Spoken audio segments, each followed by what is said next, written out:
Passion, fighting for the badge, competitiveness, elegance, domination, different expressions. That combined make one Hansi Flick's Barcelona. Yes, everything around this Barca team feels like a miracle. After all those heartbreaks and falls in the last 10 years.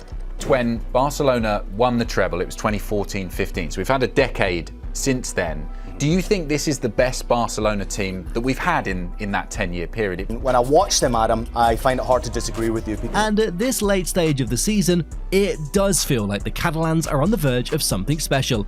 You could make some very strong arguments that this is absolutely possible, and today we will analyze them.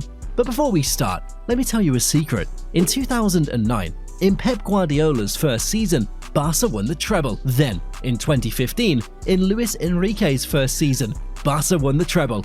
And now, in 2025, in Hansi Flick's first season, will history repeat itself? And while we're on the subject of the treble, let's put it into context. To put it mildly, it is the ultimate triumph a club can achieve in a single season. To win all the major trophies in a single campaign, the domestic league, the domestic cup, and the Champions League. Looking back in time, there's only 8 teams in history who have won the European treble. Celtic, Ajax, PSV Eindhoven, Manchester United, Inter Milan, Man City in 2023, the most recent of which, as well as leaders Bayern Munich and Barcelona, who unlike the others mentioned, have done it twice. Barca did it in the aforementioned 2008-09 season with Guardiola at the helm, and then 6 years later during Luis Enrique's reign in 2014-15. Interestingly, the Catalan Giants are also the only club this season capable of completing a third treble, as Bayern Munich have already been knocked out of the German Cup. However, Barca are not the only club in 2024-25 who can win the ultimate triumph of League,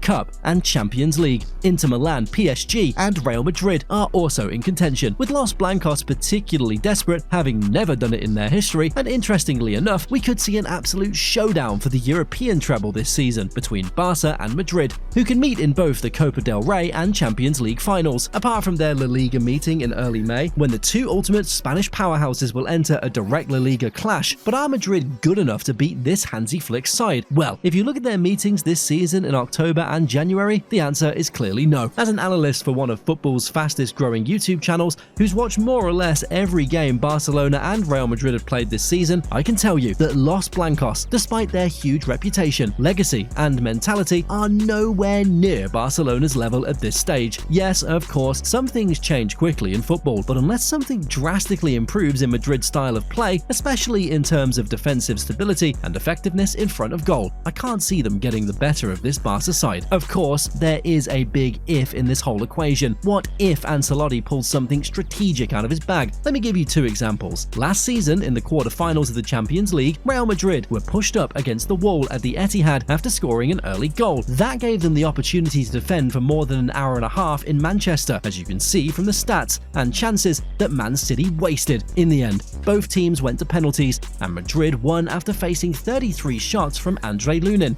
Example number 2, which happened recently. At the Metropolitano, Real Madrid went into the game with a 1-goal advantage after beating Atletico Madrid 2-1 at the Bernabeu.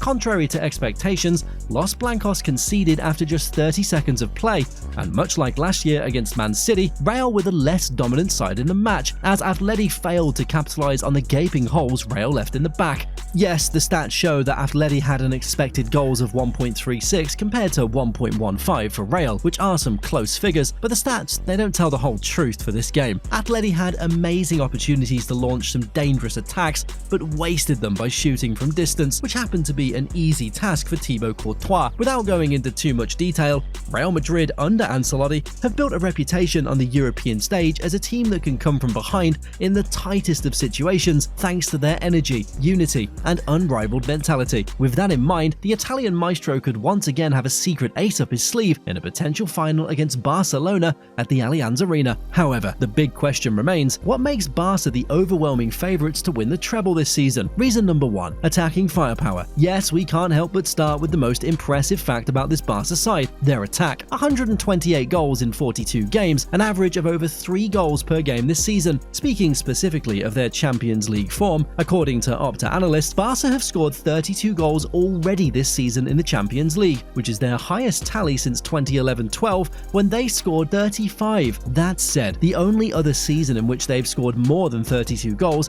was in 1999-2000 when Luis van Gaal's Catalans scored 45, a competition record. And getting a little deeper into the matter, let's break those 128 goals, visualizing the real value of that number. Well, in the course of 2024-25, Hansi Flick's Barca have punished their opponents with 3 goals in a match 5 times, 4 goals 7 times, 5 goals 10 times, and 7 goals twice. That makes 24 different matches out of 42 in all competitions this season in which Hansi Flick's soldiers have scored at least 3 goals. 24 different matches, and we still have at least 2.5 months until the end of the season. The biggest contributors are obviously Rafinha, Lamine Yamal, and Lewandowski. With his 2 goals against Benfica at the Montjuic, the winger wrote a new chapter in the history of both his country and Barca, becoming the Brazilian with the most goals in a single Champions League season, overtaking some absolute legends of the game, Kaká and Neymar. On top of that, with his 11 goals and 5 assists in Europe in 2024-25, Rafinha is in second place of all Barca players in history in goal contributions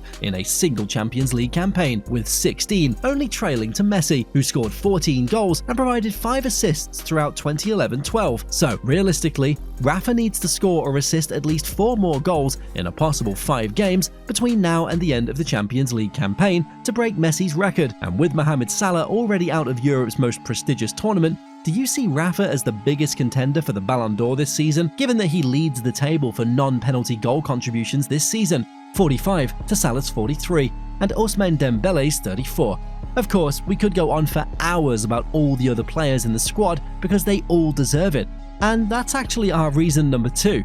Every Barcelona player has managed to overperform this season, and especially since the start of 2025. And realistically, 19 different goal scorers now across all competitions for Barcelona tells me that they've got depth. Even players who have been hated in the past, such as Eric Garcia, Ferran Torres, and Frenkie de Jong, have taken their form to levels we have probably never seen in a Barcelona shirt. Speaking of Frenkie, his performance against Benfica went under the radar, and do you know why that is? Well, because every top Barca player, such as Yamal, Pedri, and Rafinha, performed as usual, and they simply overshadowed a player who, compared to first impressions under Hansi Flick, has performed at a brilliant level. In his first few games back from injury, Frenkie was well below average and even made a couple of nasty mistakes. You may recall that in the Super Cup semi-final against Athletic Club, he lost possession in a dangerous situation, which led to a goal, but Barca was saved by an offside call. However, in the last month or so, Frenkie deserves all his flowers, and I truly see him playing a crucial role next to Pedri in those big games until the end of the season.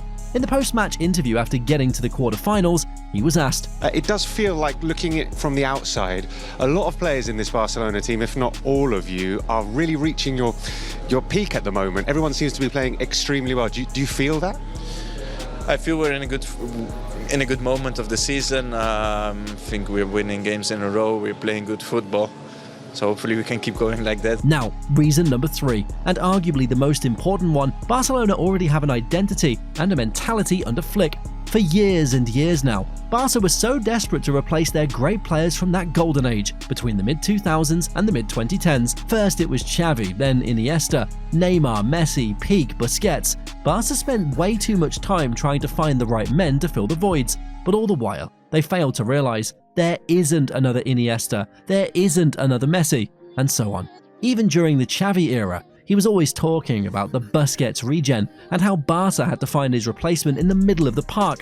Well, Flick came in and changed the whole identity, using a squad completely inexperienced on the European stage. Apart from Lewandowski, of course, all the other players don't know the feeling of playing in big finals, and having that mentality of being pushed to the absolute maximum. But Barca's mentality and their ability to get out of some very tight situations has made them even more impressive this season. Just go back to the Benfica game in the round of 16. Barca, playing a man down for 70 minutes, managed to win one of the toughest stadiums in Europe. Or 2 months earlier, the Super Cup final. Barcelona played a whole half a man down against Real Madrid and still managed to keep a clean sheet. When pushed to the limit, they defend like a unit, play for each other, and still manage to come out on top. These are the games that build the impenetrable mentality that can win you the treble. And finally, an interesting trend from Barca's greatest years. When Barcelona are on the verge of achieving something really special, it just feels in the air.